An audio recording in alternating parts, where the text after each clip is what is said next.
ఈ సంవత్సరమున మనకు ఉగాది ఫలితాలు ఏ విధంగా ఉన్నాయమ్మా అనంటే, ఈ సంవత్సరానికి అధిపతి శనేశ్వరుడు.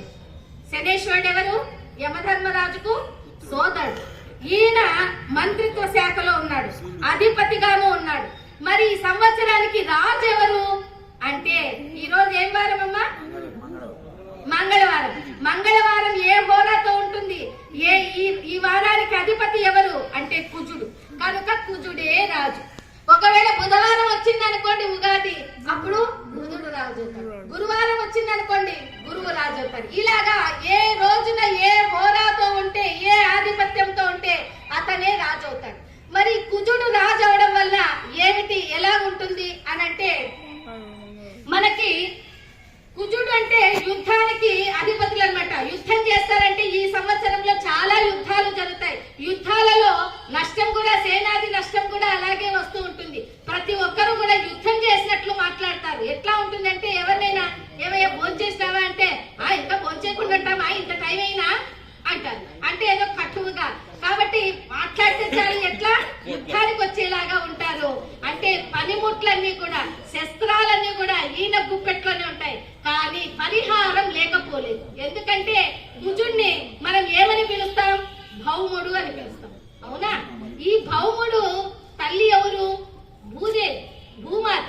భూమాతకున్నంత ఓర్పు ఇంకెవరికైనా ఉందా? ఒక్కసారి ఆ భూమాతను తలుచుకుందాం అమ్మ, పలకండి మీరు కూడా. సముద్రవసనే దేవి, సముద్రవసనే దేవి, పర్వతస్థన మండలే విష్ణుపత్ని నమస్తుభ్యం, భూమిదేవి నమోస్తుతే, భూమిదేవి నమోస్తుతే.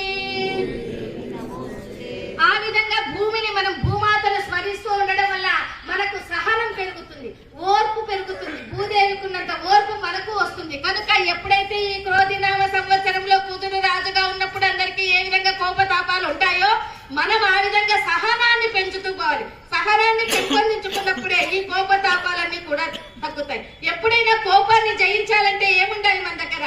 ప్రేమ ఉండాలి. కనుక ప్రేమగా మాట్లాడాలి. ఇదే మంచి చక్కటి పరిష్కారం. ఎందుకంటే ఎప్పుడైనా కూడా అయ్యో ఇలా ఉంది అని ఎప్పుడు కూడా భయపడకూడదు. ప్రతి దాన్ని కూడా మనం పాజిటివ్ గా తీసుకుంటూ అప్పుడు ఆ సంవత్సరంలో ఎలా ఉందో వాటిని అధిగమిస్తూ ఉండాలి. ఆ తర్వాత మనకి గ్రహ దేవత భౌతికత్వాన్ని తెలియజేస్తే, అధిదేవత గ్రహము యొక్క ప్రవృత్తిని, ప్రత్యక్ష దేవతను తెలియజేస్తుంది. ఈ సంవత్సరంలో నేరాలు చాలా అధికంగా ఉంటాయండి. నేరాలంటే ఏదో డైరెక్ట్ గా వచ్చి మనల్ని కొట్టారనేదే కాదు, మనకు ఇండైరెక్ట్ గా అంటే సైబర్ నేరగాళ్ళంతా పెరిగిపోతారు.